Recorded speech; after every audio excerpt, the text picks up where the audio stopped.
I will turn off transcription because I hate seeing the transcript and what it does to a New Zealand accent. Then I will share the screen, and I might get around to removing some of this from the start of the video. I do sometimes. I want that one. Is that sharing the right screen? You should all be able to see the mural board, is that right? Yep. Fantastic. So what we're going to do is we're going to quickly run through the icebreaker, because why not? I got to spend a day at a bus operator on Friday, so we're now, which is why we've got my favourite bus type is. Then we're going to quickly go through the plan for today, which is all about contact forms and what we might need to do for that, and then diving a little bit into indicator field, because it's the biggest data quality mess possible, and I will try and explain, because I've got 148 different dialects. Literally, there's in fact multiple dialects within different ATCO codes as far as I can understand as well. So just trying to highlight the problems for you, or highlight the problems so people can decide if they can go in and fix some of these, decide which ones are too hard to fix, and we can just start to pull that together. And then, yeah, Tricia, we can talk about some of the stuff that's going on with you and see if there's anything we can, as a combined group, think about and do, especially around the street surveys and stuff like that. Mm-hmm. Yeah, well, we're taking photos of every single bus stop as well, and it's being recorded on a tablet and taking all the geo coordinates and everything. Oh, amazing. And we've got a limited amount of funding, and it has to all be done by March. Then one of the things, we would love all of your information, because those photos and that data, very much like what Elise has done, actually will help us build an AI that can go and see those different types of stops and make the right decisions around it, because that's what we're trying to do. Because there's a small number of very, very good local authorities who are able to do these street furniture surveys, and there is a much larger number of local authorities where we're going to have to use the Google images. So we're trying to find ways to do that effectively and to marry all of the data. So let's quickly do the icebreaker, because why not? Because that at least introduces us to the people watching the video and says whose voice that they're hearing and things like that. So I'm Dr. J, use they as a pronoun. I am from DFT. I'm the service owner for NAPTAN for my sins. I have sinned dreadfully to have this job. My favourite bus type is, I'm going to say, I really, really like some of the new semi-electric and electric buses that are now in London, especially the new ones that run the 63. They're kind of a bit route mastery. They're the lovely two-level double-decker, but the way that they're laid out and the space that they've got, especially somebody with a bit of limited mobility to get in and out, they're absolutely brilliant. So, Elise, I'm going to go to you first, A, because you haven't spoken, but also because you're first on my list. Hello, so I'm Elise. I go as she or her, and work for North Northants Council. And my favourite bus type is one that everybody can use without exception. Ooh, and do you know is that one of those like low-level single decker ones, or? So long as everybody can get on it, I don't care what it looks like. Oh, good one. That's a really nice answer. And Tricia? So I'm Tricia Wright. My pronouns are she, her. I'm from Nottinghamshire County Council. I'm the information and data manager there for my sins. Although I do manage it, I manage infrastructure as well. So, I do everything. My favourite bus type is actually, I love an open top bus. What's not to like about, actually getting some fresh air on the top deck of a bus? Getting wet. Yes. Oh, I don't even mind getting wet. I don't even mind the getting wet. I was going to say, you're obviously not in London, because fresh air, although I do have to say, the ULEZ has really improved. I live in the ULEZ, and it's really improved my lungs over the last couple of years. I've had much less problems. So super quick, what we're going to do today, we'll just run through the standard housekeeping. I'll show you where all of the previously on stuff has gone, because it's now in the CMS, and then we're going to talk about contact forms and just have a look at what we understand the different personas might need. Oh, good grief. What constraints do we have? How might we do this, and what issues might come up? And then we're going to dive a little bit into the indicator field and just try and see if we can figure this out a little bit. We've got a YouTube channel, we've got an Eventbrite, and you can sign up for the newsletter. The YouTube channel is quite fun, actually. There is tons and tons and tons of videos now of me, and I'm sure at some point somebody's going to AI me. It's almost a challenge. So the next meetings, and I've got so many typos today.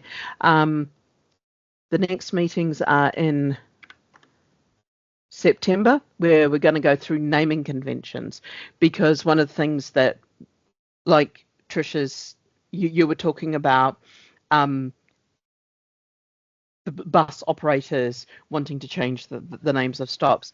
I want to kind of get a sense of the naming conventions that we are using across the country, and where we're having to tweak stuff locally to make it work. How can we arrive at something that works locally but also works for new people coming into the area, for people trying to travel or plan travel across the entire country. And then in October... Thank you. Oh, excellent. Thank you. Yes, it's on my list of things that I need to bottom out sooner rather than later, because I've got a meeting with our bus operator in October to go through the naming conventions, because all of ours need updating, because we've even got members of the public complaining that the bus names don't correspond with what is there in the location anymore. So Perfect. We need to bottom out exactly how we do it, exactly the process, so that we get consistency across the board, and then we can go forward and just trash what we've got and start again. I think what we might end up with, you, Elise, is a set of best practices that people have used in various places that you can then apply, and that is kind of almost where I want us to be, is kind of like, here's some best practices that more people are using, so that we all kind of start to coalesce around something, because I can't tell you all what to do. You all know your local names. I mean, I can't even remember. I get Nottingham and Northamptonshire completely muddled more than once. It's embarrassing, and I know that there is just this moment of like, they all begin with N, they all begin with not, and that's about as far as I go. So October, we're going to do stop status. So have a look at how we use active, inactive, revised, pending, all of those things, how we show a stop as out of order for a short period or a long period of time. November, TBD, it's possibly going to be rail replacement buses, because that's what I'm currently doing a lot of thinking on. We won't do anything in December, and in January we'll come back and talk more on where we've got to with accessibility. If we need an update on accessibility in the meantime, I can easily drop it a nice little 10-15 minutes on it, so just let me know. Information about NAPTAN, I haven't gone and gotten the ones for July. I know that we had an outage. We're at 97%, I think it is, but I've forgotten how many uploads and removed stops we've got. Now, new and exciting things. Remember how we used to have all of these things about what a coach was and everything here? We now have them all on this additional info page, where this is the MVP. So there's a little bit of work still to go on it to get things looking a bit better and being nice and smooth. But you can get to how to name stops, all about managed removal, all about how to split NATCO code now that we know how to do it. Data retention, streets versus schema, how we do precisely and accurately what a coach is, and then also information as we're putting together everything about accessibility. And then you can also see all the things about joining the public meetings. So, woohoo, we have a CMS. This is a big new feature for NAPTAN. So we're just trying to get really nice. We've pulled all the information that we've been talking about in the public meetings over there, which I think is the right thing to do because it records things officially. One of the things we're just going to do is maybe tidy up some of the language because it's just been copied from the public meetings, and just making sure that things are said in the right order and a few bits and pieces like that. So that's kind of all the housekeeping done. What we want to do is have a look at a contact form. So what I've got is, I know that bus operators of various sizes who are running across multiple local authorities want to get in touch with the right person at the local authority. Now, that person often changes, as Elise knows, as Tricia knows. Sometimes that person changes. Sometimes the bus operator has a name from 15 years ago that might still be there, might not be there, and when they try an email, they get bounces, and there's just no way for people to have that contact sometimes. We also want maybe, and perhaps members of the public will want to let us know that a bus stop is named wrong. I haven't put somebody in for that, and I might actually put that in. So what I wanted to have a look at is who are the different people who might want to get in touch with us, and I will move this over ever so slightly and put in another person. Just let me run to... You say that, but members of the public don't know what bus stops should be called, because we have a regular complainer who complains that the bus stop is named after the side road and not the road it's on. And how are people supposed to know to get the bus because it's got the wrong name? I can so imagine.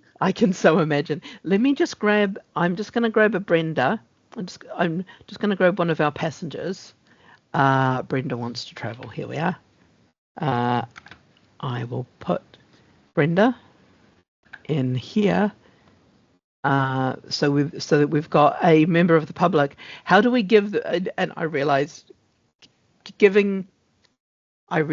giving somebody a place to complain, but what that means is that they can say something. You can say, no, this is the way it's done. Here's why, and hopefully that's enough for them to go, oh, I see the rationale behind that. But obviously that doesn't happen. So what I was going to suggest is maybe we talk through, because there's only the three of us, we talk through the different personas that we've got and just see what questions and what needs they might have of a contact form. Does that make sense? And just why they'd want to get in touch. Like thinking of some of the small bus operators. Why would a small bus operator want to get in touch with a local authority?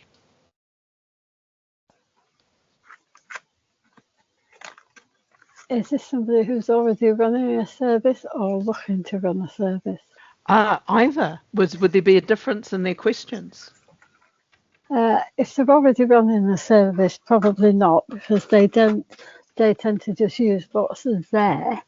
If it's a new operator in a new area, they may have questions about the name of a bus stop or wanting to know the names of bus stops on particular routes if they're wanting to create a route for themselves. Does that fit with yours as well? Your thoughts as well, Tricia? Yeah, it does. And would those be the same questions that... So we've got Simone has a bus, which is our smaller bus operators. A good example would be New Ventures, who we went to see in Kent, who run about 35 buses. So they're small, they're relatively small. They're not a micro operator like some of the community buses, but they're running in one or two local authorities. They don't have a lot of software. Their complexity is, or their software understanding and their complexity is relatively low. if we then thought of the larger bus operators like your Firsts and your Stagecoaches and that, what sort of questions would they have for you as well? None. Don't do that while I'm drinking. Sorry. We've had quite a few questions from Stagecoach recently. They've taken on some school contracts from smaller bus companies who have just stopped wherever they want to stop and pick people up. But because Stagecoach use all electronic data and need things in the ticket machines, we've got they're asking questions, asking me to create all sorts of school only stops. And that's not a possibility in my system. No, it's not. And so just to give you a heads up, I'm aware of this problem. I am waiting on a policy decision. So there's two outcomes, both of which impact me, that will come from the policy decision. One of which is these should be officially in NAPTAN, but they need to be hidden from some publications because Pete has bad intentions. We don't want to say where school buses are. The other one is they will not officially be in NAPTAN, but we recognise that some people need them.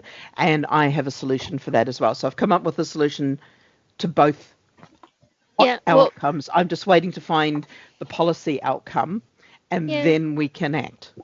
Well, I've been creating some custom and practice stops in villages, particularly where we haven't got any services at all, but some I've had to refuse because imagine a T-junction. Yes.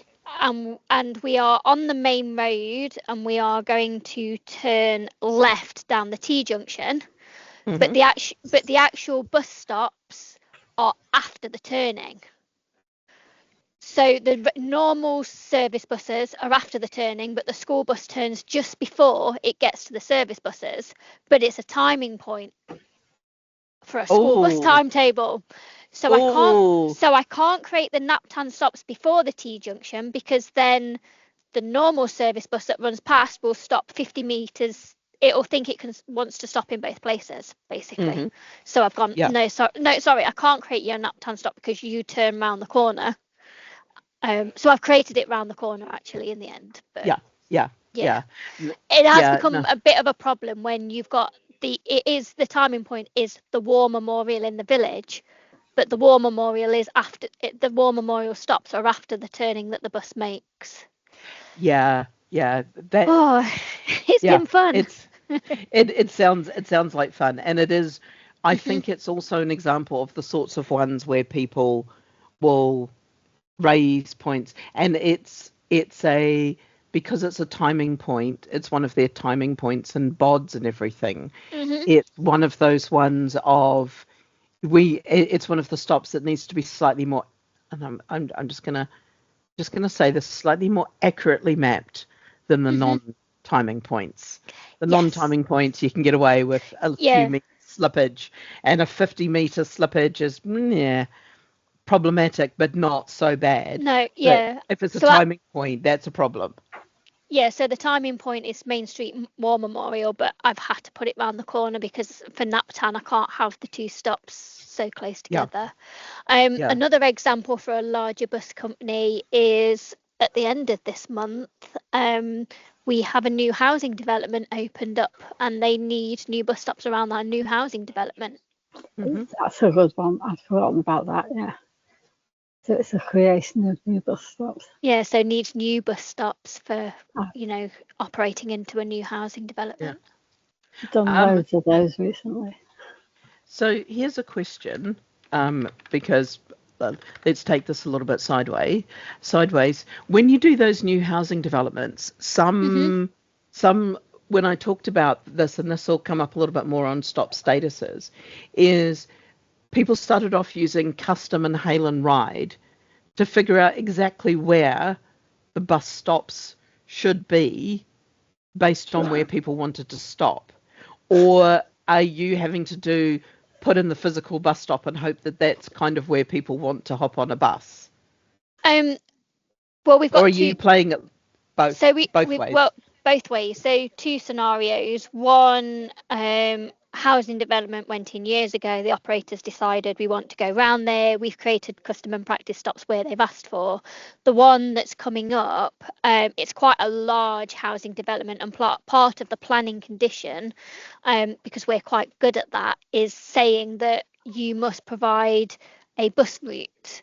And as part of that condition of providing way for a bus route, you also need to provide locations for bus stops and include them on any of your plans so that people who buy houses will know that they're going to be there.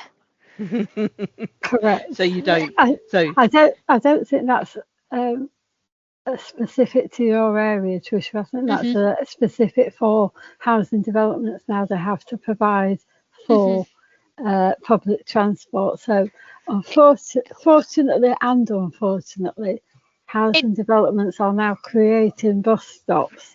The problem is the developers decide where those bus stops go and build the bus shelters. They don't contact the council to find out where the bus shelter should be, or even what type of bus shelter to provide.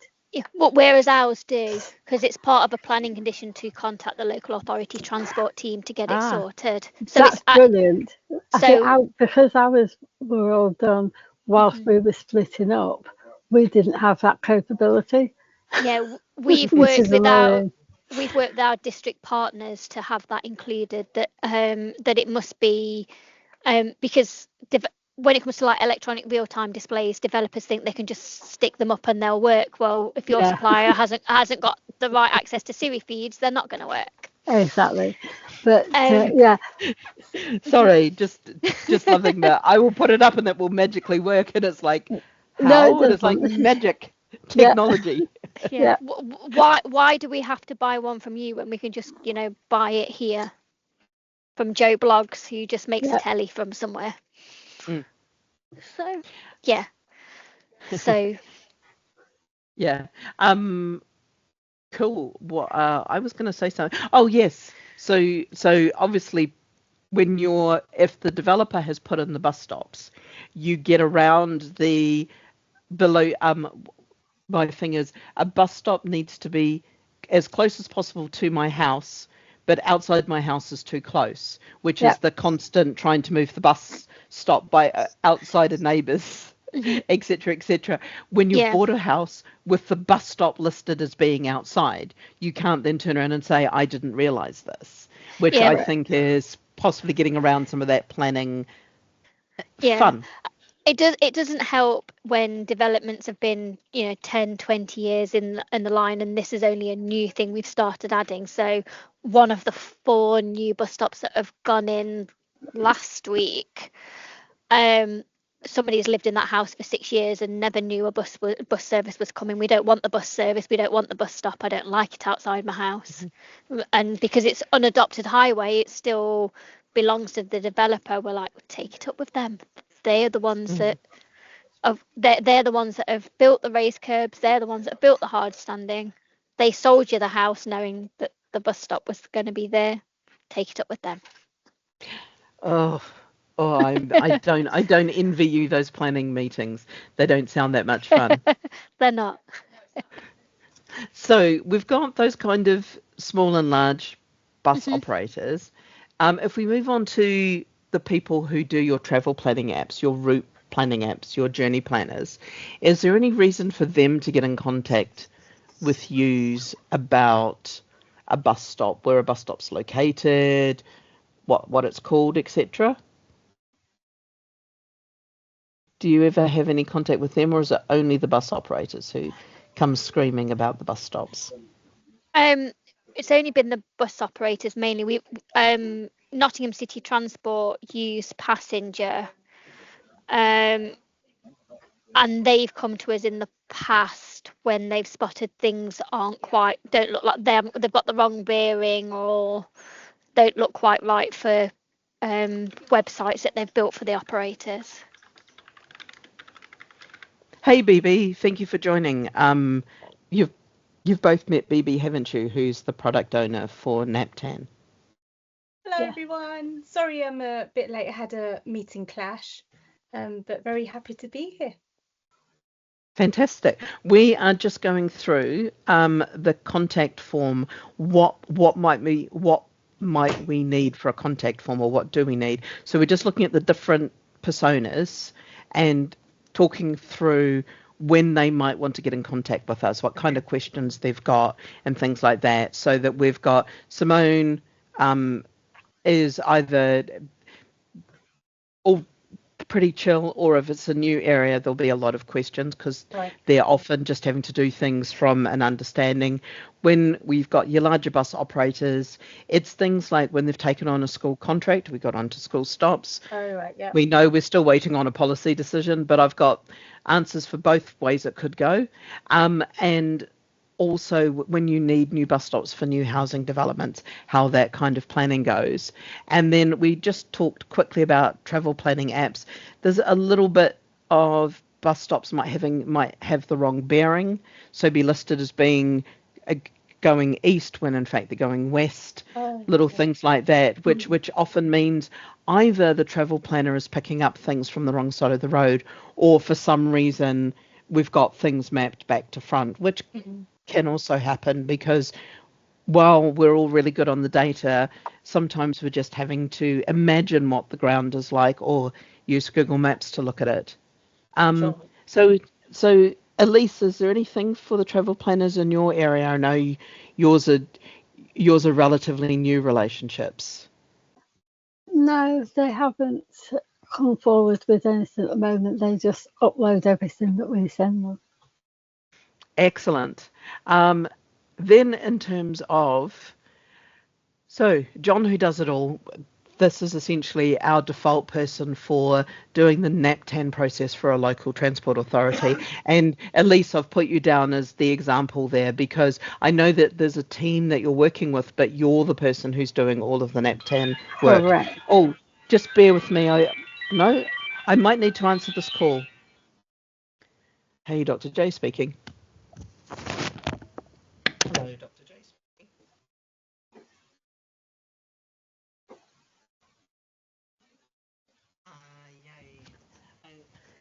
I'm waiting on a call from the doctor, but of course that means I've got to answer every spam call that comes through because I can't not answer the doctor's call. So anything that says number withheld or is a weird number because they're calling through the NHS phone lines, I've got to answer, and then I find out it's just a spam call. I love this, and I will cut this out of the recording. I've just reminded myself. So at least we're using you as an example, but it's more just giving the team an idea of who they might talk to. What are the things, if somebody is trying to get in contact with you, what are the things that you would like? What are the things that you would need? What are the things that would make your life easier if they were there? Everything. Everything.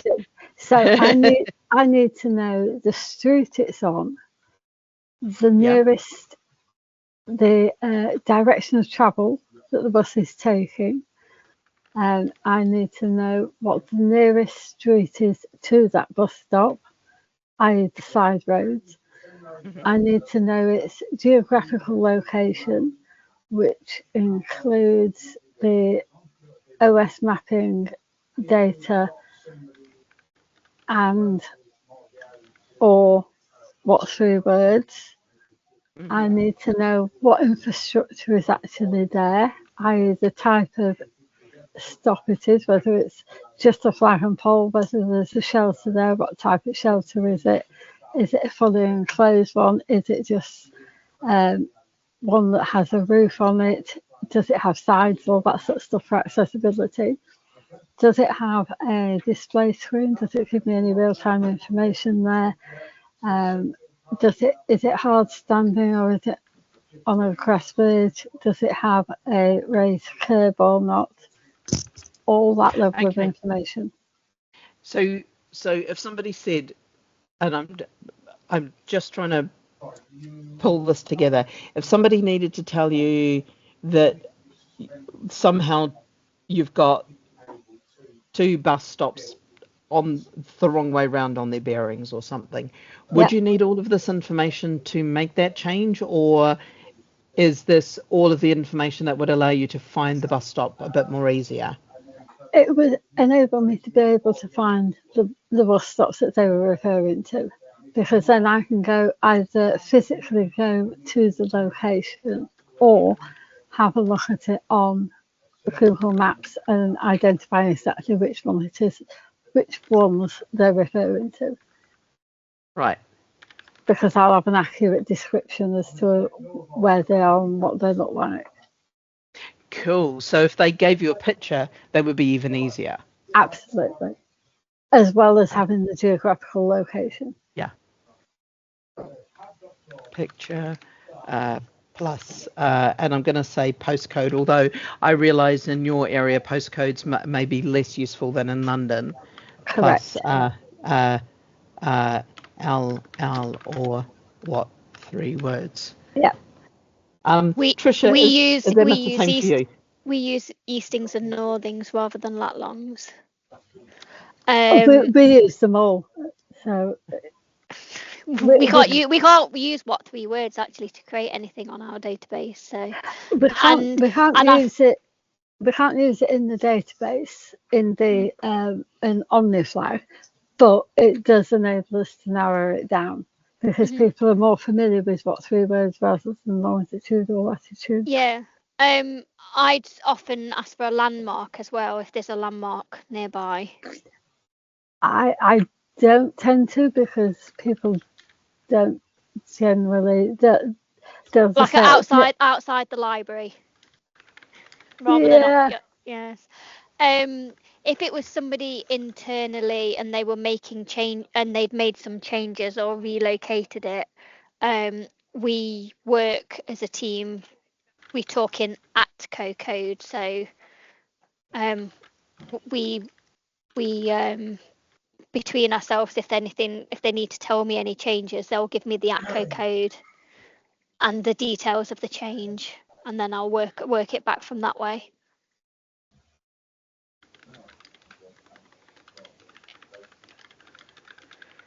Cool.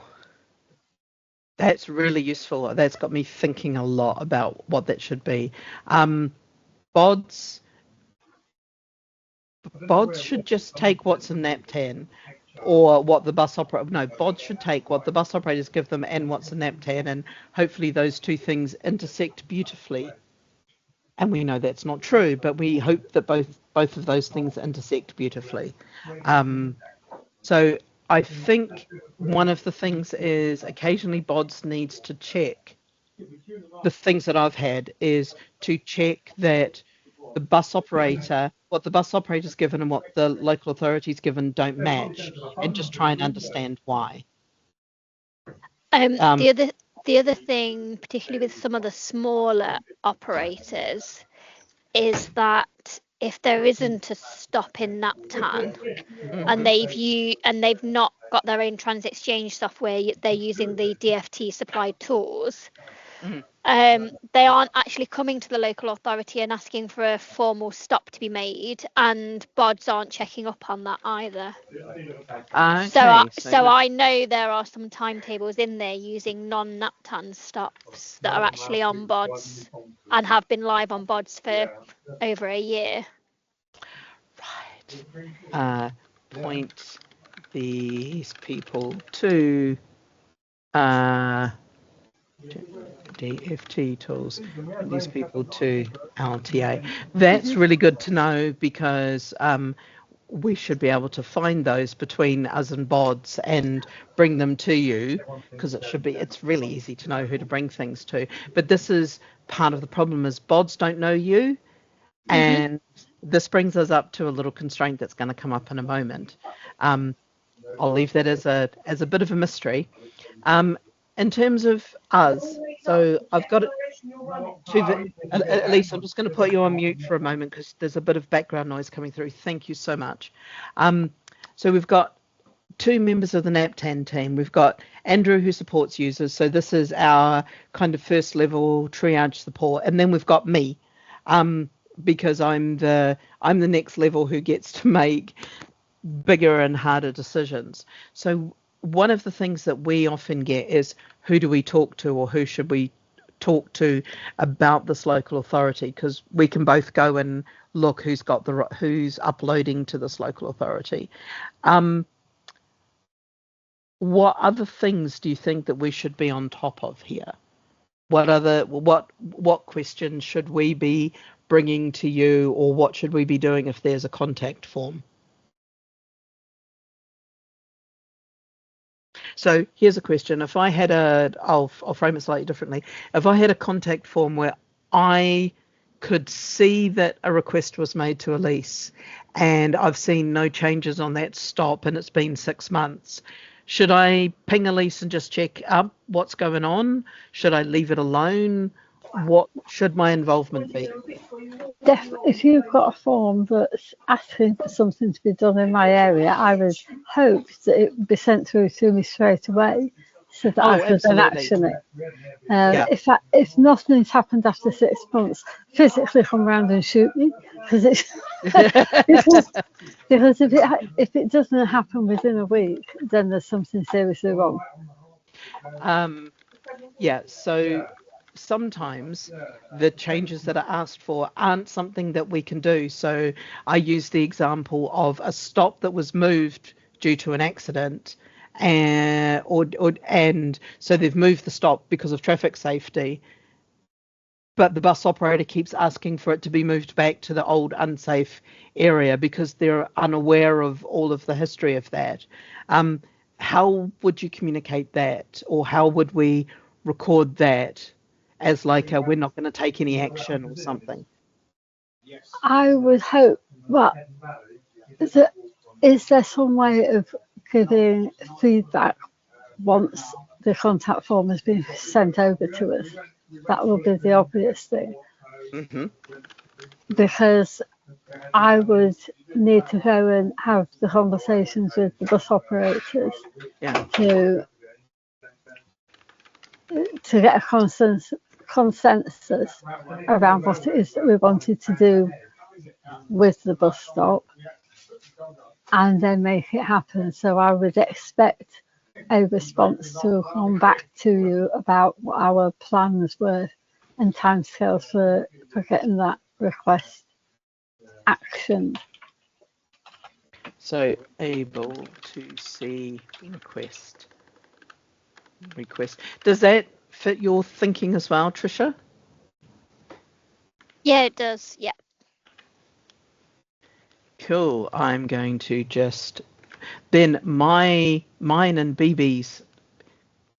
This me is also BB at various points. I think we would be the escalation point. So if we don't see, if there's been no actions taken on something, and I realise that there are some local transport authorities who are well involved and engaged, and there are some who are a little bit more resource constrained and might not have the time or the focus to dedicate to updating NAPTAN in quite the same way. So I think I would be just an escalation point when taken longer than 6 months. Now, one of the reasons that we're saying 6 months is that, I did spell that right, is that we know there's a number of local transport authorities who only update once a quarter.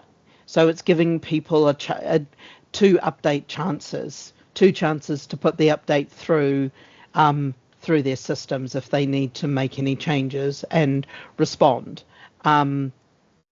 before we kind of start chasing people. Otherwise, I feel it's a bit unfair to hold people who are only able to do this once a quarter at best, the same chase that I would give to Elise, who would try to do it within a week or respond within a week. Does that seem fair?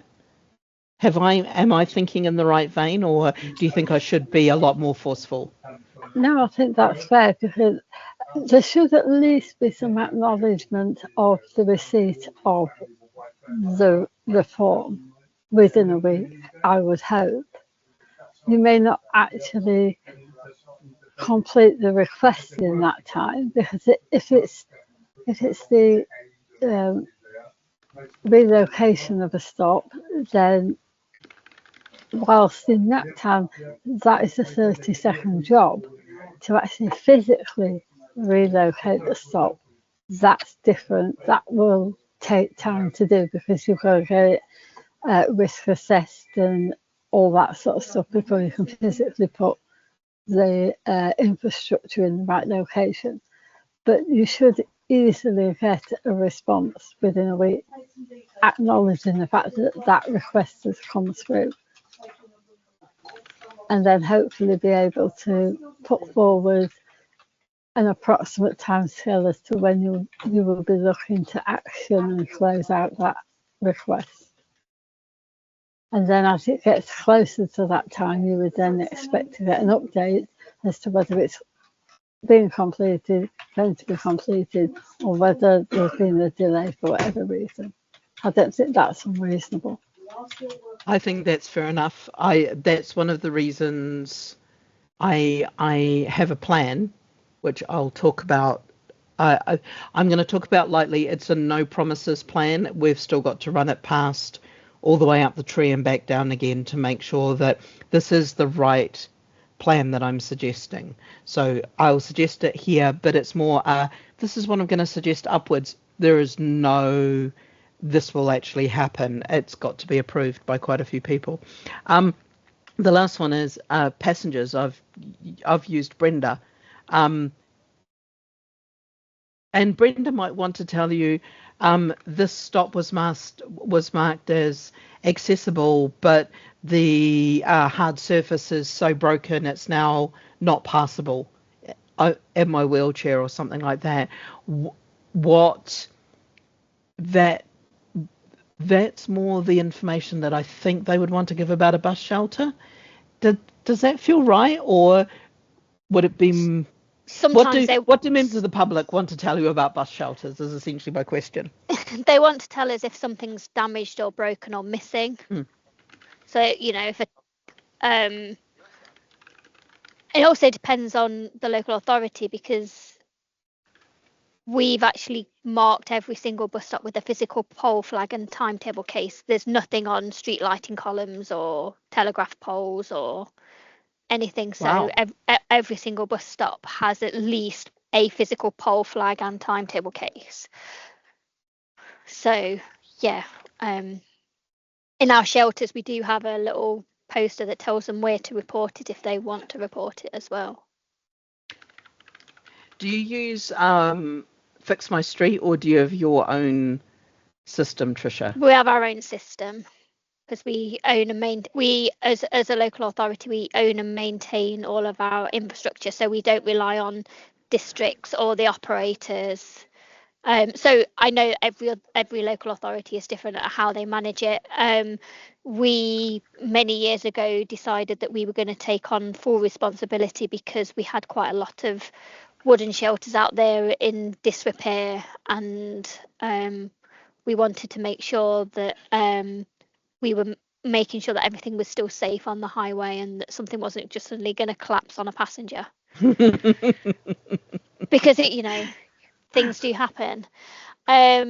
So that's what I would, they also might want to request that the stop is made more accessible. Mm-hmm. So they wouldn't necessarily want to tell us, oh, this isn't accessible anymore. They might want to say, could you make this more accessible? Could I have a bus shelter? Cool.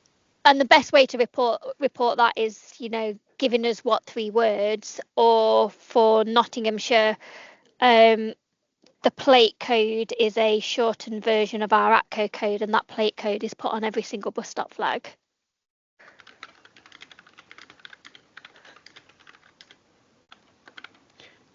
But if they went into Google, if you click on a stop in Google, it gives you the NAPTAN code, doesn't it? So. Depends. God, I hate saying that. I really hate saying that because it is so the consultant's answer. So yes, it should give the NAPTAN code. Except if it's a flexible zone, it won't, because flexible zones don't have NAPTAN codes. Yeah. There we Well, go. they do, or they can do. You can put them on there, but yeah, it's just what shows in Google, which is a whole separate piece. Elise, for for passengers in your local transport authority, how do you get them to tell you about a broken bus stop or a bus stop? For us, everything goes in terms of damaged bus stops goes through Fix My Street.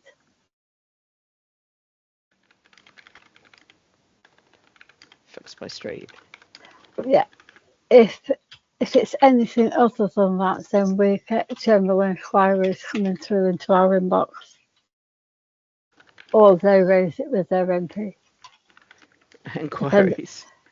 Depends upon how frustrated they are. On frustrations. Cool.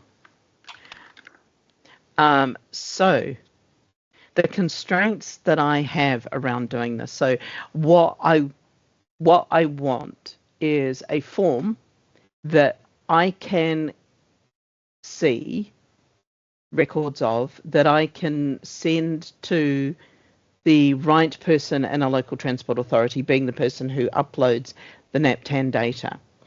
And I need to share this information in some way so that I don't share the PII information. So at least you wouldn't like a member of the public to receive your email if you've not, or your name, so that they would know who to call, because that, I think, is PII information that you wouldn't want shared out publicly.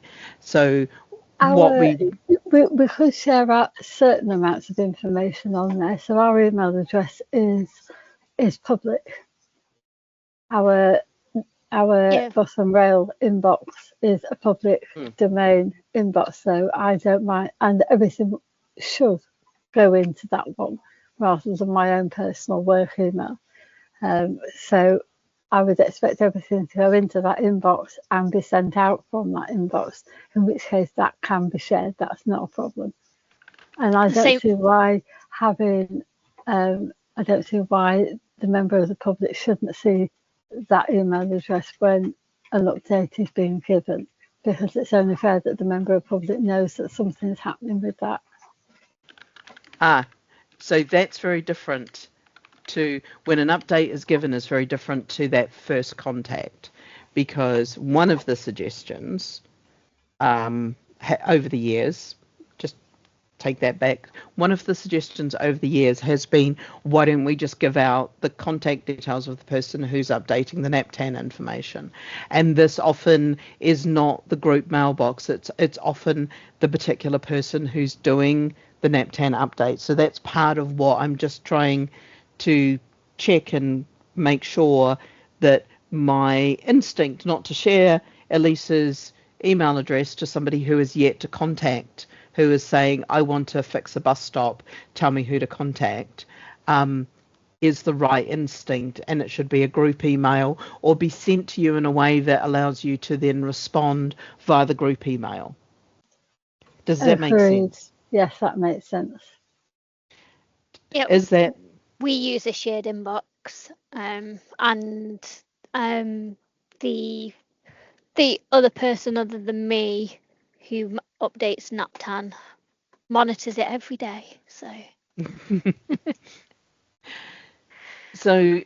yeah, one of the ways that we're considering doing it, because either I need to build this or I can hook into some existing infrastructure.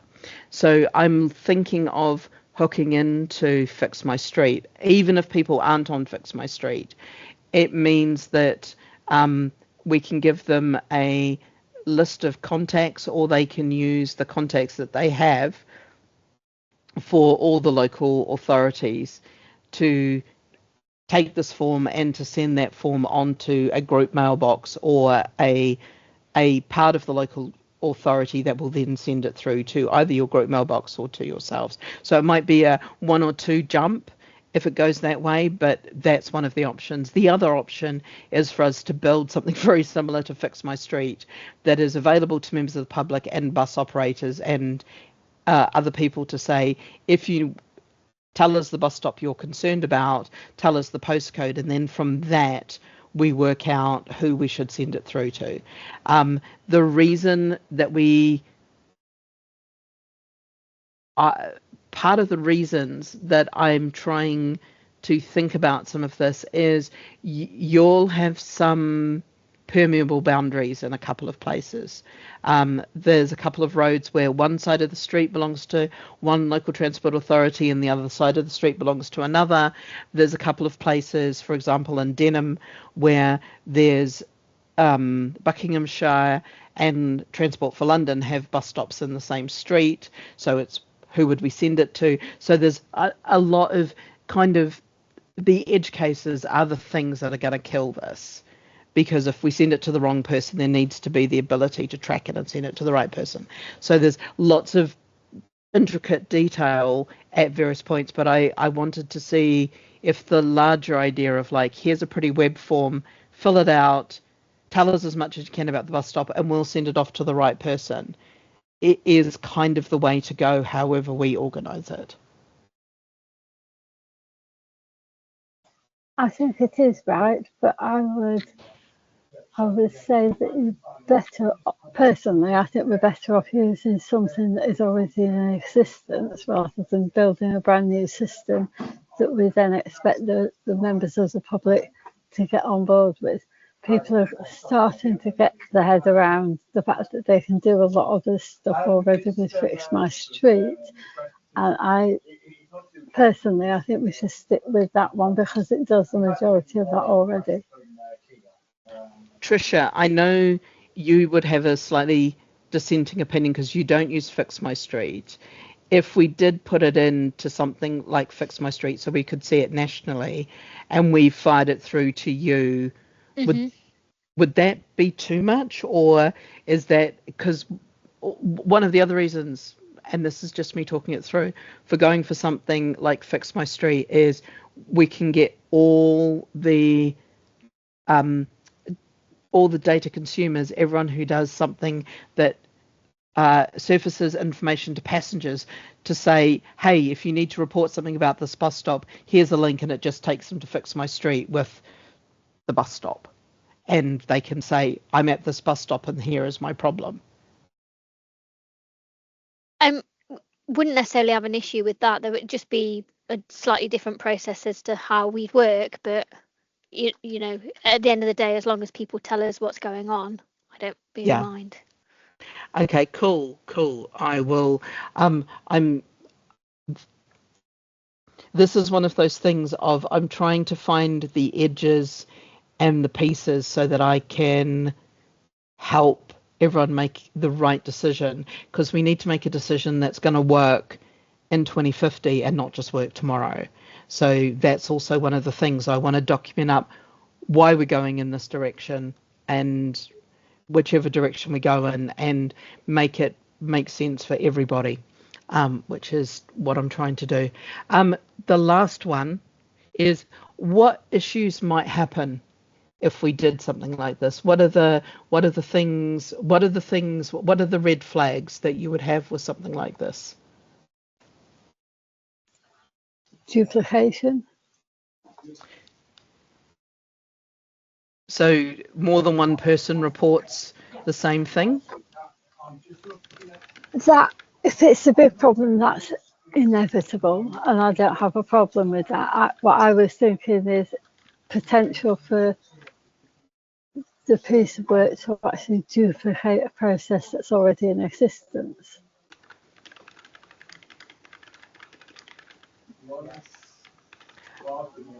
I don't think there's that much of this process in existence, but I'm happy. Okay.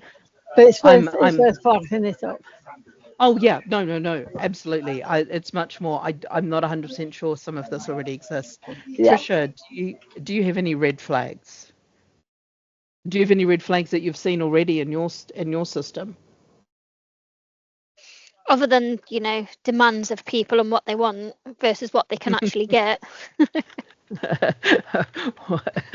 Wants versus reality. I'll just call it wants versus reality. Yeah. Do you get, so one of the things that I was thinking about, and maybe this shows that I've spent way too long on the internet. Do you get abuse or anything like that through these systems, or is it much more Mrs. Trellis of Wales from Wales type reporting? We don't get any abuse, but I mean that is a red flag once people realise that they could just suddenly randomly report things and send people out on a wild goose chase. Yeah. Report for wild goose. We've never had that before. No, I've never had it, but no, we make it quite obvious. It's the way to report things relating to bus stops, and I'm not aware that we've ever had that. No, but I think, but it's always a risk. Yeah, the more you put it out there, and the easier you make it for people. I was a teenager. I was a teenager with Tinternet. But yeah, it's never happened, and now you know what? Yeah, it's going to happen because I said that. You said that. It's on record. It's up on YouTube. There's going to be somebody spot this and go, "Oh, I know what I'll do now. I'll go to Nottingham and randomly report things with bus stops."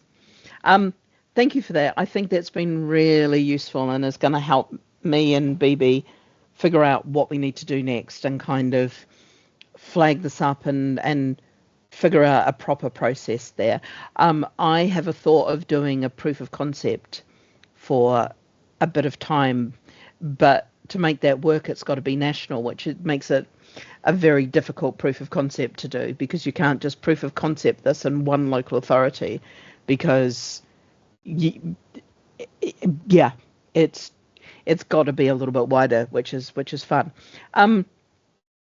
Let's switch our brains completely, take a big deep breath, and we're going to have a look at indicator field, because this is one of the pieces of trying to dig down to how you are all using it. And I will null point anyone who points me to the schema, because the schema is all advisory about this.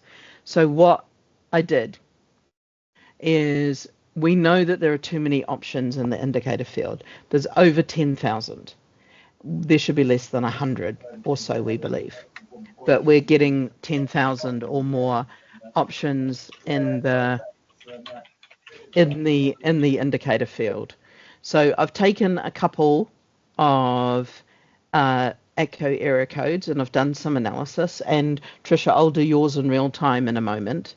So this is how many stops we're looking at for each ATCO code. There are some who have a large number of stops, but you're all pretty much about the same. There's a lot of indicators, although 522, while it has about the same number of stops as everyone, only has 170 indicators. So they're not really using indicators for whatever reason. It's not a mandatory field, so we end up with quite a few less. Then what I did was I did the unique number of indicators for each ATCO code, and you can see that this varies quite wildly. For example, Elise has 94 unique indicators. Despite only having 170, 522 has 42 unique indicators. So there's some real variation everywhere. 120 has uses a lot of indicators, but has very few discrete values for it. So this is what I'm trying to uncover as to why there's these wild variances, as well as to how you're all using them. So then what I did was, I've got some analysis that I've done, and just kind of finding the things that make sense and don't make sense. I've just got the ATCO area code and then the indicators that they've used. 522 has a number of data anomalies. So they've got some blanks, and there's multiple variations of the blanks, which I've coloured in pink. So they've got one that's even blank 6 spaces. But one of the things that I'm seeing is these things where you've got op and opposite. You've got outside OS and outside, which are all meaning the same thing, but there's 3 indicators used in various spaces. So when we go have a look at 120, I reduce them down, and they've got kind of these 3 ones where they've got near and near, op and opposite, southeast, and this may sound pedantic, but data does this. Southeast bound and southeast bound, when they're written in these 2 different ways, are read as 2 discrete values within the systems. So it's kind of like, what is the best one to look at? I then grabbed one of Andy's, which has a whole pile of various deleted ones, and we've got a couple where we've got east and eastbound written in the same way. Buckinghamshire, which is 040, has 4 different variations of adjacent. It's got a slightly different version of eastbound. We've got in and inside. We've got some interesting nears. Then they've got tons of adjacents with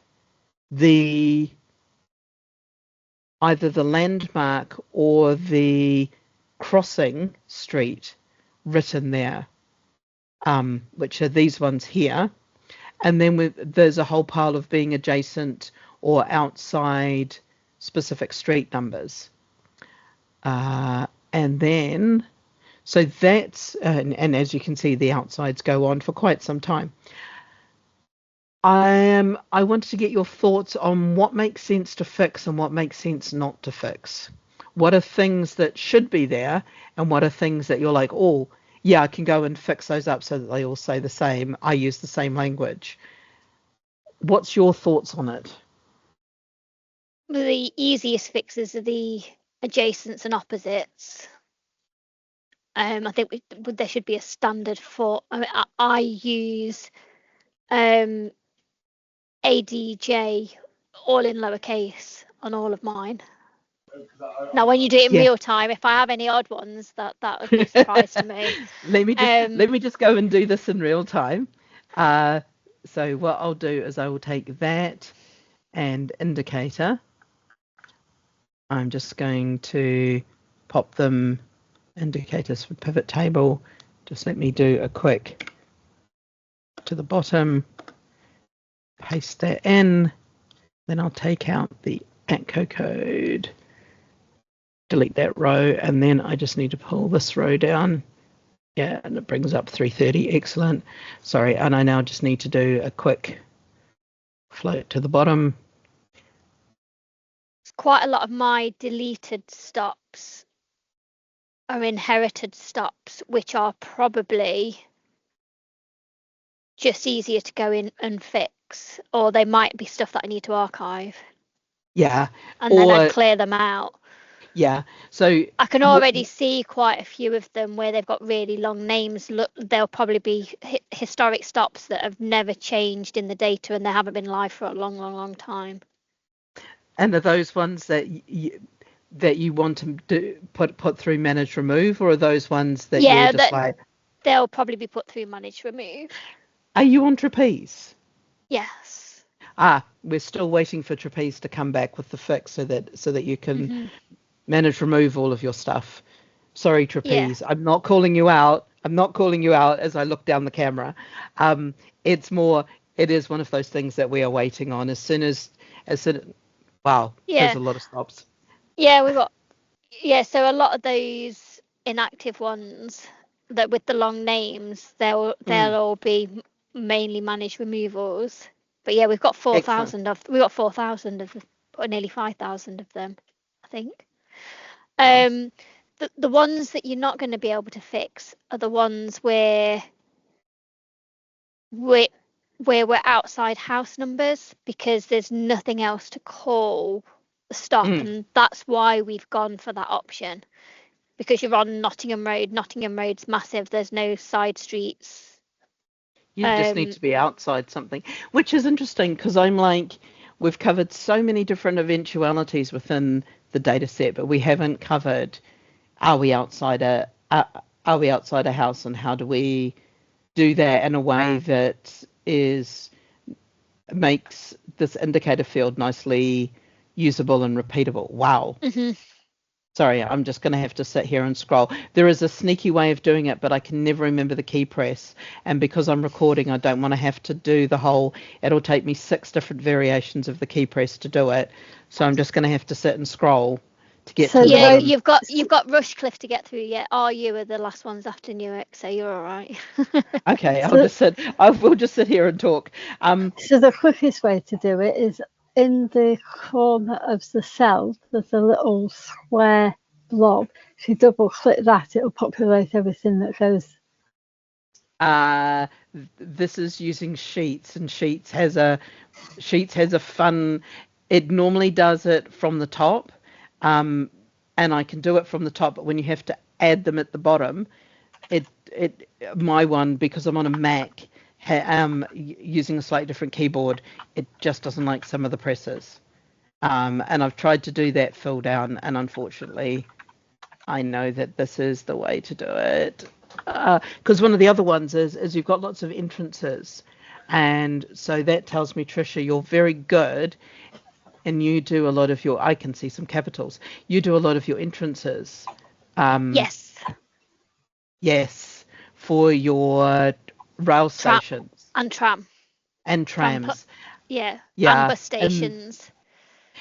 So the rail stations and trams are something that I'm trying to look at how we do that in a slightly different way, because it makes no sense to have the local authority and the rail station disconnected over where the entrance is. But let's just not touch that right now. Edit this. I need to just extend that pivot down to, what is it down to? It is down to So I've got a question. 22943. Yeah. The indicator field, how many syllables are we allowed?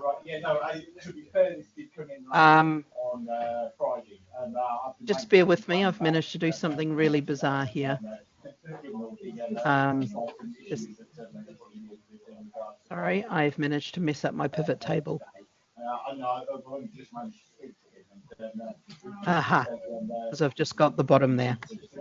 I'll just quickly select my data range again. Just there we are. And then I can put my ATCO codes there, which does a count. And then I can do my ATCO code 3 there. Perfect. That's what I wanted to see. So 330. Wow, you've got 6,000. That's impressive. So if I go here. I've got quite a lot of flexible zones for DRT as well now. Right. Just give me 2 seconds to do this pivot table. Sorry, there's quite a lot of background noise. I can't really hear what you're saying. Yeah, sorry, Elise, I'm just muting you with the background noise. Is that better? Yeah, much better. So I am going to do indicator across here. So we'll see all of your different indicators. This is not quite the way that I was doing it the other way, but it's the easy, fast way. So we can see all of these ones. Oh, you've managed, despite doing different capitalization, you've at least kept only 8 different types of entrances. Northbound entrance, NIR, OS. Do you have any outsides? You've got ops, so using OPP.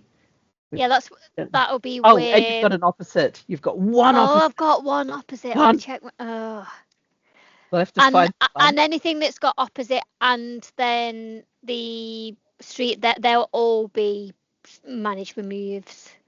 Right. Because they're all of these where they've got long names will all be things that have just been historically in the data that I haven't been able to clear. Yeah, and we'll get those out as soon as we can. You've got stands and stops, which is normal southwest. But yours is very, very good. I'm impressed. No, I'm seriously impressed. I've been through so many of these so far, and there's nothing here that's got me going, ooh. You've just got one to fix. Okay. My Yeah. my new ones latest are my before and afters, Yeah. So you got because 6 befores and and 10 afters. So is that before or after? What are you a trying to jun say? a A junction. junk. Right. So I've got a bus. I've got bus stops at a T junction.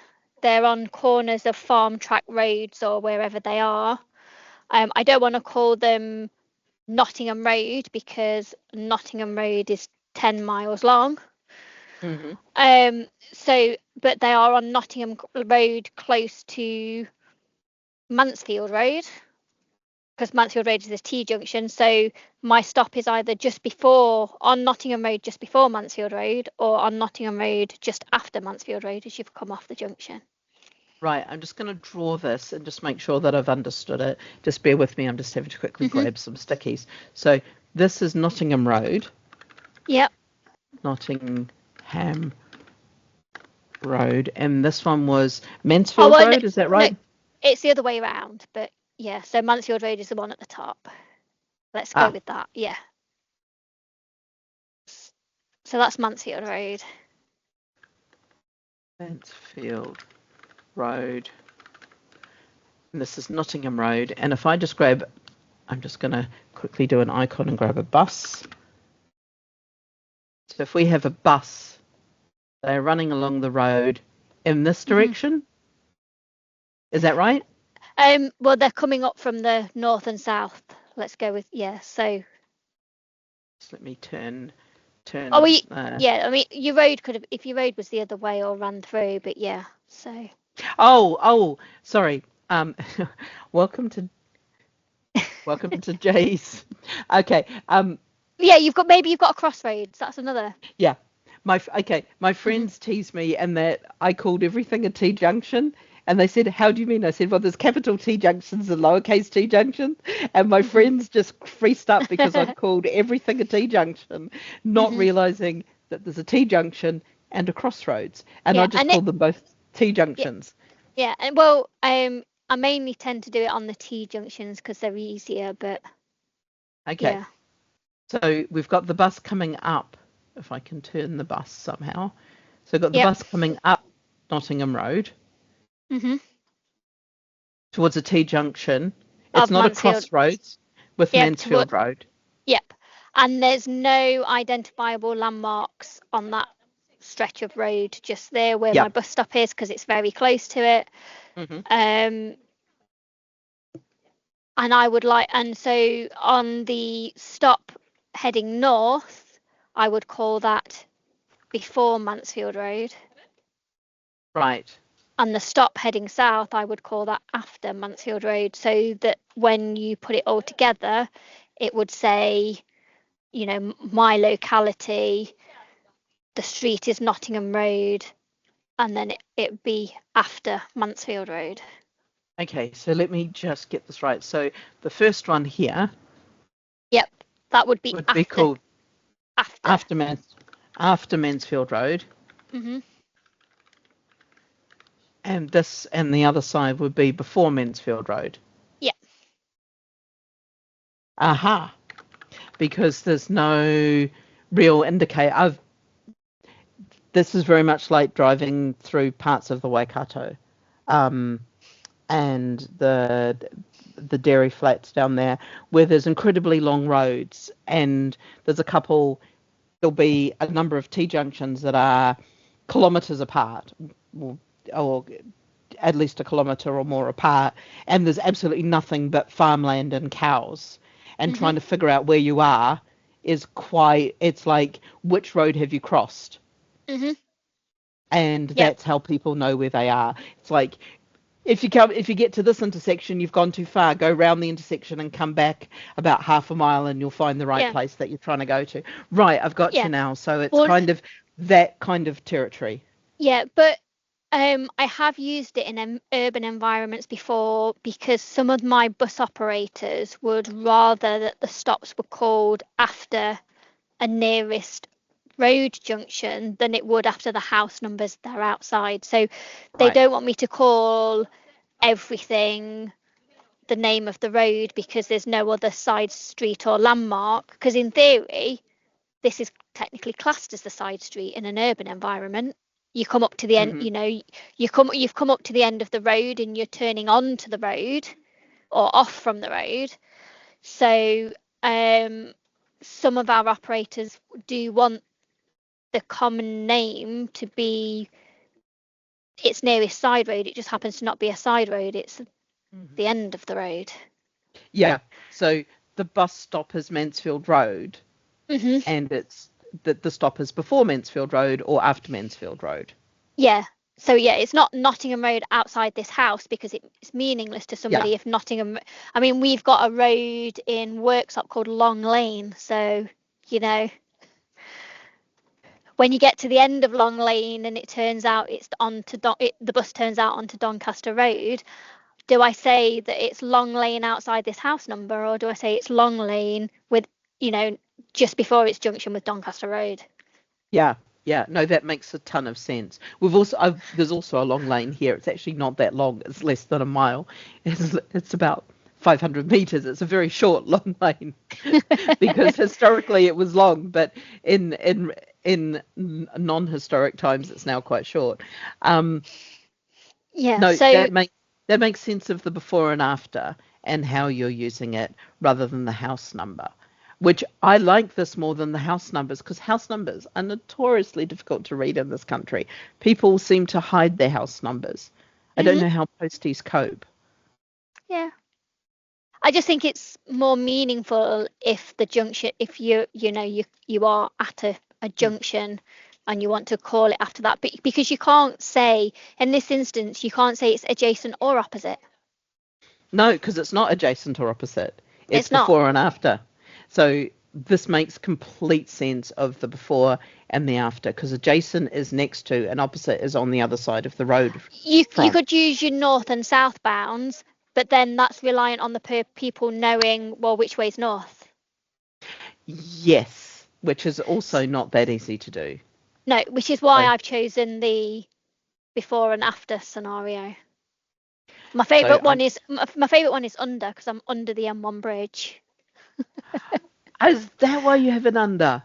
Yeah, because it's under the so the common name is M1 bridge, and it's directly underneath the M1 bridge, so that's why I have an under. I am learning so much. So I'm just going to quickly do this one here, just so that we're all clear, because I think drawing these up, I'm just going to grab a monument. Do I have a monument? Oh, yes, I do. So if we have a monument stuck here, I'll take this road out because we don't care about the road.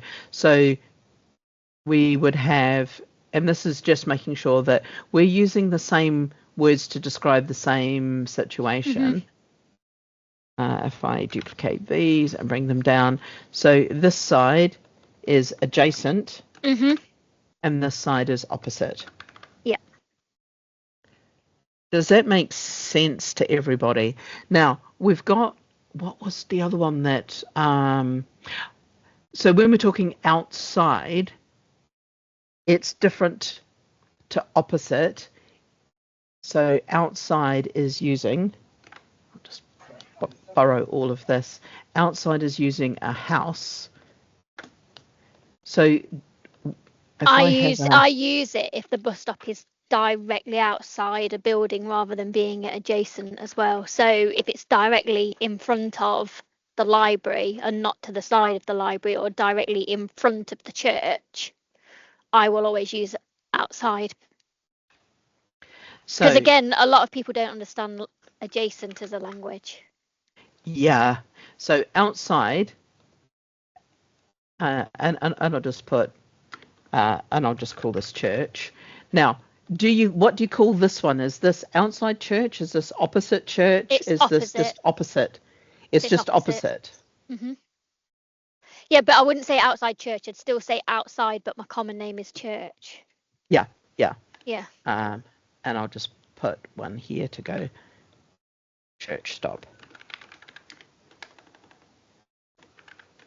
Is this how you're using opposite, outside, opposite, adjacent, and before and after, Elise? I don't use before and after, but I do like that idea. But I've got a question on that, Tricia. Mhm.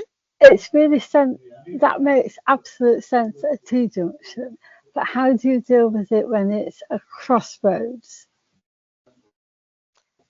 and you've got stops on either side of that crossroads? Well, and say Nottingham Road goes straight over Mansfield Road, and you've got stops on the opposite side. You can't have before and after. Well, they'd be reversed, wouldn't they? But people wouldn't know which direction. Well, in that instance, my stops are called crossroads, and I use directions eastbound, westbound. Right. Except some of my crossroads have 4 different road names. That's even more fun. Yeah. Okay, so let's take this. Am I going to call it simple example? We've got Mansfield Road crossing Nottingham Road. Mm-hmm. You've got 4 stops. Yeah, I would then call them. I'd give the stops the common name of crossroads and give them all direction indicators. So this one would be south crossroads. No, because it's direction, so it'd be northbound because you're traveling northbound. Right. I'll just duplicate that so I don't have to write this all out again. And this one would be southbound. Mm-hmm. So, and these other 2 would be east and westbound. Mm-hmm. Would that be because you wouldn't be, the bus would go but that doesn't work though, does it? Why does it not?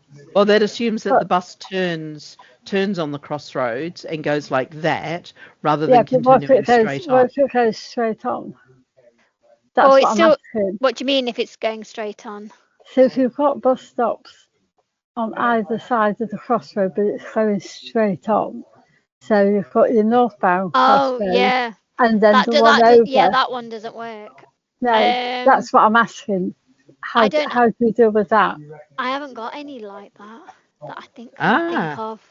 Mine are, because usually they're close, because it's so rural, usually it's close enough that I wouldn't have had a pair either side. I'd only be so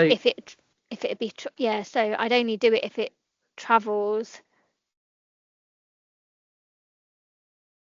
So you would have a situation more like this. I haven't got any like that. I'm just playing devil's advocate here. Yeah, no, I like devil's advocado. No, I do too. But I said I don't have any crossroads where I'd have them going in the same direction directly. I haven't come across that one yet. That's a challenge. Okay. I like a challenge. I'm going to have a think. When you figure it out, can you let me know? I will do. So what I might do is I'll just put this one there. Yeah. So we've got them on that diagonal. So we've got northbound and southbound. We use that instead of the house now. So this, I think, is really useful because drawing up these situations has made us all kind of think and see how we would handle this. So for me, I think that one would be northbound after Mansfield Road, and the other one would be northbound before Mansfield Road. That's a very long. It is. Yeah. It is. Yeah. But I wouldn't do that. I'd still call them just crossroads northbound and crossroads southbound. And would you do before and after? Depending upon which direction you were running in. No, because I don't have 2 names in the indicator. I try and stick with only one. Yeah. So the common name would be crossroads, and the indicator would be northbound or southbound. Yeah. I'll just put a little slash there so that I can see that. And with this one, we would have northbound, and with the slash for the common name, and southbound Crossroads. And in this situation, we would have before Mansfield Road and after Mansfield Road as we're driving along, and we would go grab this bus and we're turning the corner. So we're going, or yes, because that makes sense because you're coming after Mansfield Road. One of the other things is, and this is interesting, we're often replicating the bearing. And the bearing says north-south. And a lot of people, and maybe this is clarifying the bearing, a lot of people have told me that the bearing is used by passengers, but the only times I've heard people talk about the bearing is it's used by buses for determining whether or not they've left a stop. Yeah. Do your passenger, which is more correct, Ara?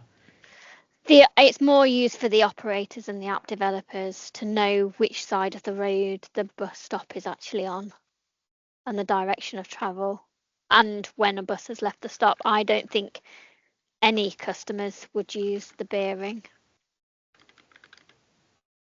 I mean, I'm not out there with a compass, and do I know that this is the northbound stop? And also, I mean, I know what is roughly north in Nottinghamshire. I know, Mansfield's north, and if I'm stood here, it's up there, but I wouldn't know, was that northwest? Is that northeast? Don't know. Yeah. And it's a bit like the directions on the tube. Like there's eastbound on the tube, but it's in fact northbound or something like that because that it's that really confuses me on the Piccadilly line. I'm going south, but it's telling me I'm going west. What am I doing? And it is one of those fun things of the geography of London of they've done the cardinal points to indicate which platform to go to rather than calling them platforms A and B or something. They've made it very clear about the direction of travel, but they've used a conceptual map of London that they assume that everyone has in their heads. My friends, basically, when I arrived here 20 years ago, or almost 20 years ago, got me to memorize how it was talked about so that I would head for the right platform. Because it's so easy. I was catching the Jubilee line, and the Jubilee line's one of the worst because it does that big curve in the middle. And a whole pile of them change from north-south to east-west and then back to north-south. And you I think I just picked up a couple of different ways of figuring out which way I was heading. But it's still, it's not the easiest. And I was like, I've always been told that people did this with bus stops, and I'm like, if I struggle to hold a conceptual map for London, how on earth am I going to hold a conceptual for the London Tube? How on earth do people know which direction they're travelling in? I just thought everyone in this country was really, really good on knowing if they were facing north or not. It's that age-old debate of what is inbound and outbound on a bus. Yes. Because because we are the county, our travel to work area is always inbound to Nottingham and outbound to Nottingham, but actually we've got a major town in the county where most people at one point will travel to that town rather than Nottingham. So different operators, depending on which depots they come from, class outbound and inbound different. So Nottingham City Transport would say a bus between Nottingham and Mansfield would be outbound to Mansfield and inbound to Nottingham, whereas Stagecoach would say that it was outbound from Mansfield and inbound to Mansfield. So. Oh, wow. And it depends on operator and geography. Very much so. And that which gets priority when you're travelling between two major towns? Which is your outbound and inbound? And this is the question for your tickets and everything like that, isn't it? As to how you do your fares. My poor brain. This is another Sorry, one of the ones. this isn't a Naptan thing. This is just a add to your list of anomalies. Oh, my list of anomalies is so huge. There is the Yeah. infamous one of these where I was asking everyone how they did ATCO codes and Naptan codes and how you created them and the methods you used, and I think it's real time me losing my mind, because I discovered there was like 200 ways because you've all done it differently across the years. Yeah. Whereas mine are denoted by 2 letters, which denotes the district that they're in. So, Which I think Elise wants to move to as well, and then the 4 numbers afterwards are I'm never gonna have 1,000 bus stops in. Well, no, I'm never gonna have Mansfield. I'm never gonna have 9,999 bus stops in Mansfield. So every time a new stop creates, I just up that by 1. I was going to say it's Wow. not. You could almost have, not to say that Mansfield's small, but 10,000 stops would almost be one outside pretty much almost every house. So the first 2 letters, whereas and it's done very much similar to the city. So the city have got lots of urban locality names, and so they start with 2 letters followed by up to 3 numbers they've got in theirs. But yeah, so Clifton is CL, Baseford is BA, Bulwell is BU. So you're in Bulwell, Baseford or Clifton. I've done something similar. So ours starts with the town or the village that they're in with 2 letters. Then there's a stop number, but we also include the direction of travel in there as well.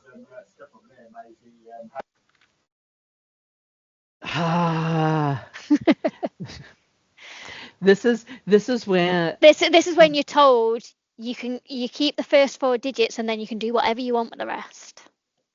Yeah. Whereas I care more about the first 3-4 digits. I love the way everyone says 4 digits, and I only care about the first 3 because for some reason in most ATCO codes there needs to be a 0 after the 3 digits, and I'm like, correct. I don't know why. That's because there are things called stop areas, and instead of the 4th 0, it becomes a G. And I need those to create my roadside, because my system generates roadside for both ways bus stops, and if I don't have both stops in the same area, it won't auto generate this is the times for the stop opposite.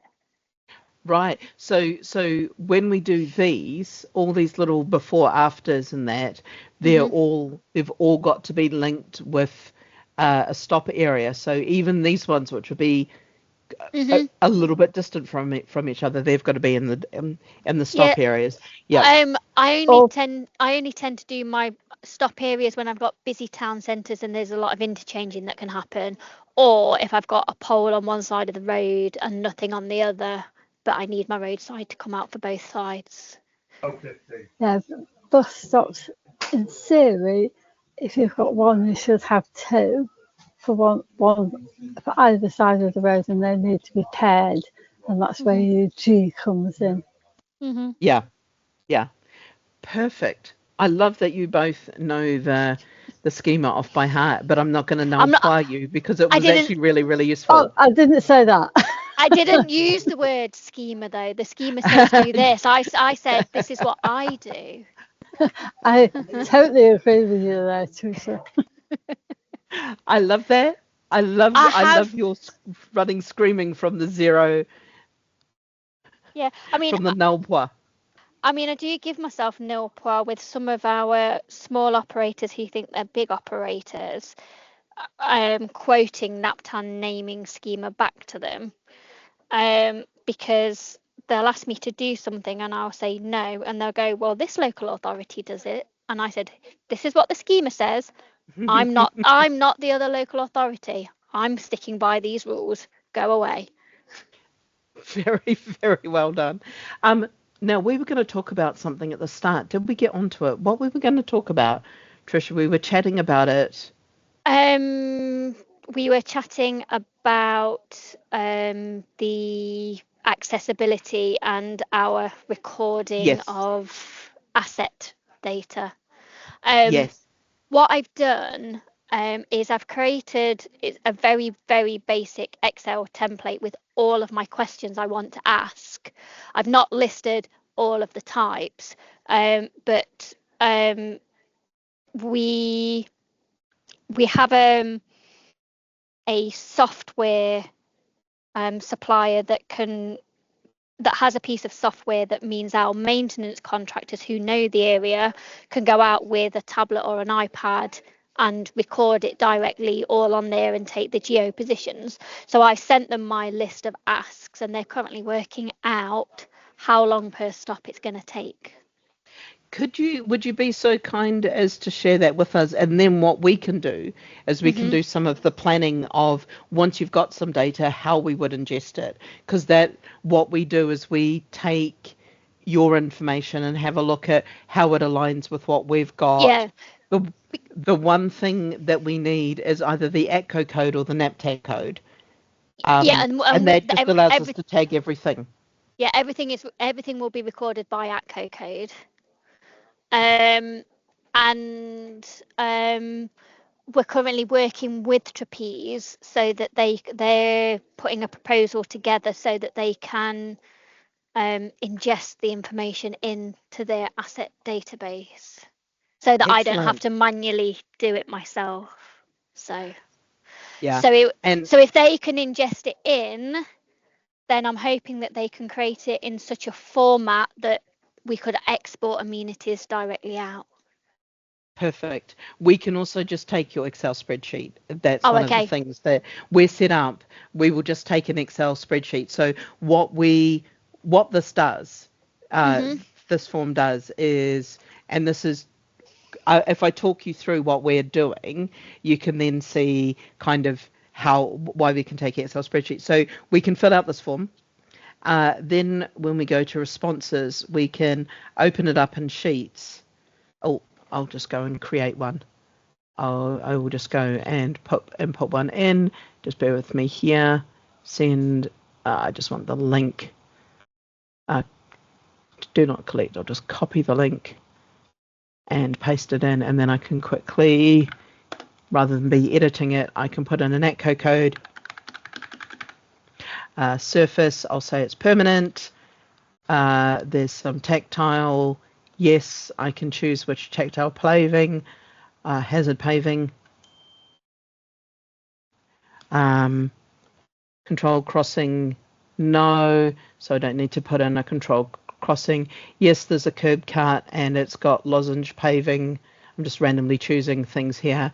It's got a standard curb, and I can put in some street furniture, footway width, road markings, submit, and then when I go and here we are, it comes through into an Excel sheet, and then we use this basically Excel sheet.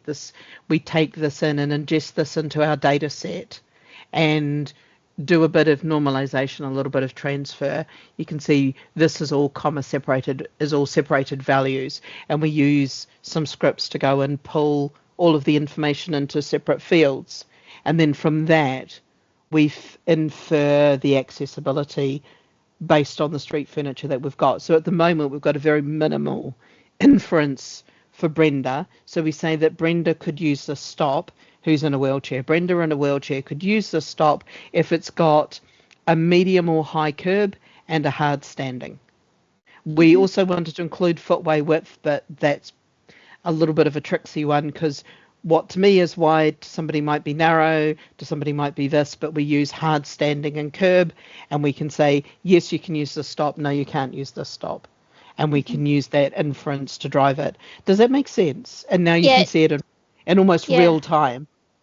Yeah, you don't want to see I've just sent my list of 163 questions that I'm asking. Oh, good Lord. Oh, no, you are being bet. There is somebody who asks more questions than you. I'm not going to tell you how many fields that they have, but you are not the top. You do not have more fields than somebody else. Yeah. I mean, some of it is about condition as well. Mm. And even because we publish the plate code and the common name on our bus stop flags, um, one of our questions is, does the common name match what is in NAPTAN? And if no, Oh, what and if no, what does it say? that's a good one, because that'll find all the ones where the bus stop doesn't match the common name. My favourite bus stop, or one of my favourite bus stops, Dunton Road, just down the road, Hmm. which is also known as Old Kent Road Tesco's. The bus, I I was driving past there the other day. The bus pulled in with Old Kent Road Tesco's showing on the front, Old Kent Road Tesco's showing on the indicator inside. I was stopped in traffic. I didn't attempt to crash while doing this, but the bus stop physically says Dunton Road, but there are two Dunton Road stops, Hmm. and one of them is Old Kent Road Tesco's in pretty much every system, and the other one is Dunton Road. And it's one of the ones that TfL haven't had a chance to correct yet. So I'm just going to put accessibility, and we've talked about fields and forms. Yeah, so we Yeah. are happy to take, we will happily take as CSV Hmm. or Excel files. Yeah. Because Um, what we've also noticed is that some of our more rural areas of the county, Google hasn't been updated since 2009, and ooh, there looks like there's no infrastructure there at all when I know there is. So, you know, using Google and AI just wouldn't work in that scenario, hence why we're taking photos. We're even going to the extent of, are all the service numbers on the flag, what's in the timetable case, what date was that timetable last updated. So it is a limited a limited time spend of a pot of money that we've got to get done and sorted for the end of March. then I wish you the best of luck with it, because I think I honestly think from what you've said, you're on the right course, and whatever information we can get from that, we will be able to use. So don't worry about the number of fields. There is somebody who does more fields than you. I'm not going to tell you how many they do, because I think that sets a precedent and a Well, challenge for you. no, that's the number of questions, not necessarily the number Right. of fields. The questions then, got, sub. Multiple fields. Yeah. Yes. Yeah. More, Yeah. So some will be yes or no, some will be multiple choice, and yeah. some will be freehand, because we were talking about raised boarding curbs, and in some instances, because it's difficult to fit, some of our raised boarding curbs are only 2 curbs long, which still gives you your 1.5 meters for Mm, accessibility. So in our questions, we're asking how many raised boarding curbs are they, rather than the length of the boarding curb, because that makes sense. we know that boarding curbs are we know that curbs are 900 mil long, so we know we can work out that is without having to measure, and it's quicker to count the number of curbs than measure an exact. Oh, absolutely. And also, one of the things you might notice on our street furniture is we have basically low, no curb, standard, and high. Hmm. We've got examples of the three of them. There are reference measures which we can use if somebody gives us a measured height, but because we're looking at Google a lot of the time to measure this, Hmm. we just came up with low, standard, and high, because you can tell the difference between those. Hmm.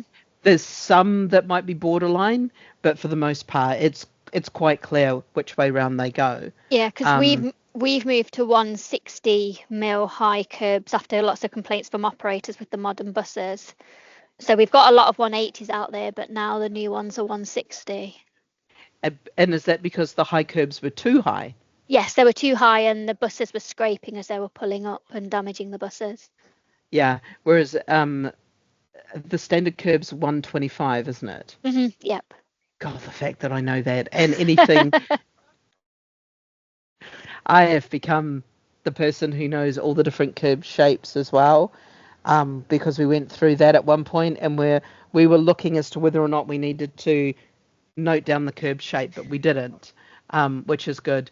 One of the things, Tricia, that we generally struggle to tell when we look at a bus stop is sometimes the real-time information isn't visible on the Google Street View because of the angles. You don't quite see where it is, and we can't see the timetable.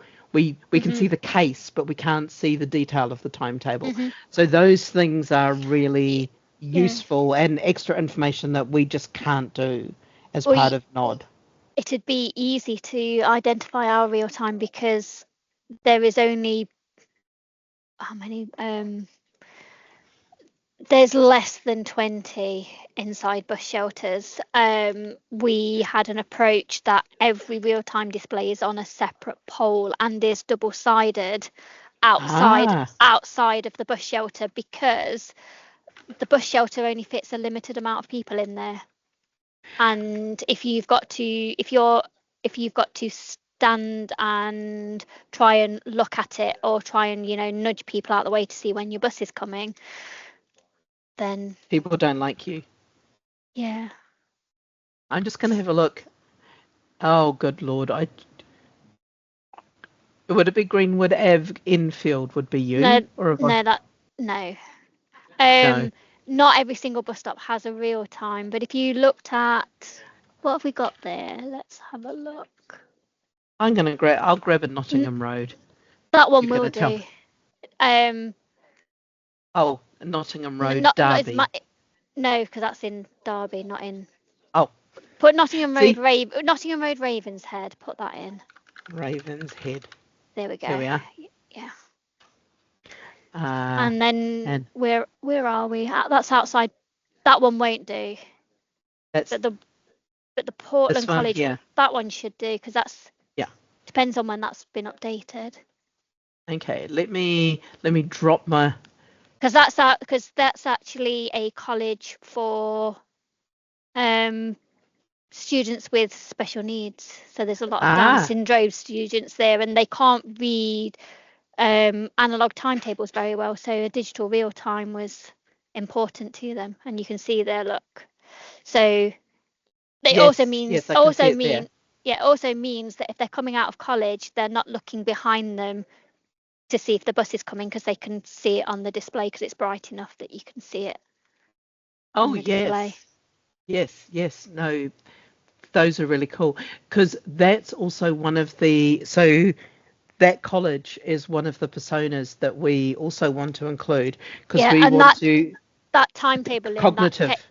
That timetable in that case, because there's also some wheelchair use and things. That's actually a large print timetable in that giant case as well. We worked with the college themselves to make sure that we could make it all accessible. Oh, amazing. So that's all of that information. We'll definitely come and chat to you, and maybe get you to also help us chat to the college, so that we can build out that persona, because we want to build out a persona for people who have cognitive access needs.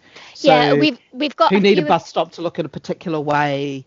So something that in our team we've got a Titan scheme. It's called Towards Independent Travel, and we have like this red, amber, green certification. So the children that attend some mainstream schools, some more of the special schools, we actually train them to be able to travel about independently, and then can travel on to college or go to work. And actually, when they get all their awards presented to them in County Hall, it's always really emotional, actually, seeing how proud they are of themselves. That's amazing. Can I ask a question? Because I'm just looking at my screen here. I have 2 bus stops. You don't know why, do you? Well, one of them's a coach stop, and that's not mine. That's not a Naptan. That's not even a Naptan stop. It's a National Express coach historic stop. Let me just. But it still thinks that National Express runs through there, past there, will stop there. Yeah. weekly departure board. It's not going to. Oh, no, it does run the 8 a.m. to, or the 7:55 a.m. to London Victoria runs through there. So those coach stops are ones that I'm working with, because the coach is going into BODS is one of the things that's happening, and we've uncovered, how can I put this, that data from the coaches. Some of them were using NAPTAN, some of them weren't. Some of them were creating their own stops. Some of them were using a NAPTAN stop but calling it something else. There's a little bit of cleanup. You found one in the middle of Nottinghamshire. There you go.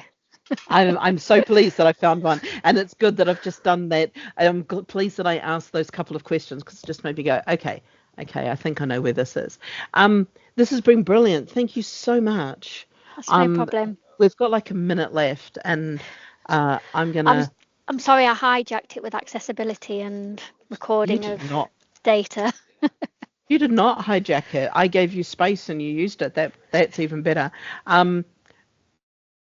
Ignore just again, I've got feedback corner, because I always just like you to tell me what gave you joy, what worked, what was frustrating, what wasn't there, and what was missing. Because those things are really, really useful to know. It just helps me tweak these to be as useful as possible. And it's got all of our contact details. At the moment, there is me and a little bit of BB and a little bit of some of the rest of the team looking after the mailbox. Alex has gone on to another role within DFT. So getting some of the central stops done, the managed removal and all of that, it's taking time, just because I need to find time to do it, which, as BB will attest, finding time in my diary is hilariously difficult, and we just spend our time trying to ensure I am where I'm supposed to be. So I'm going to stop sharing. I might at my Trapeze account meeting say, when are you making managed removal available in my Novus system, please? Oh, that would be lovely. Also, invite me along to those if you would like. I do turn up at the drop of a hat. It's one of the things that I think has actually made a really big difference in the number of years that I've been at NAPTAN, is just connecting with people and going along to those board meetings. Because you don't think it's important, but I find out things and I'm like, oh, actually, I've heard that from 3 different groups. That's something that we should put into our system and really think about how we solve it. How to contact somebody is something we've got to solve. Yeah, we're having them 6 weekly at the moment, because our system is a joint procured system with Derbyshire and Leicestershire. So when one of us makes a change, it happens to all of us. But I've been waiting 12 months for a new version so I can actually produce publicity outputs at the moment.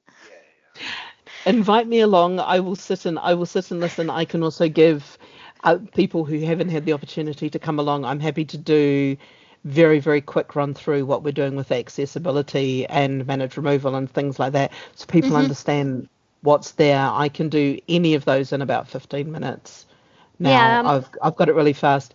Elise has had me turning up to a lot of their meetings with the split. I've had to stop a little bit, but I might be coming back. We'll come back after mid-September for a bit and just check if everything's okay. But it's actually been really useful at picking up on little small things that Elise thought was a little small thing, and I'm like, I've heard that so many times. It's a problem I need to start fixing, which is why we're focusing on common names or naming conventions and the indicator field and getting a real sense of how we do it. To try to corral some of this a little bit. Yeah, our next meeting is on the 10th of September at 1 o'clock. Invite me and I will do my best. How's that? Yeah, I will do. Cool. I'm going to stop recording there. I'm just going to say thank you. Quickly say thank you. Yeah, let's hope Trapeze didn't watch that and go, oh no, what's she doing now?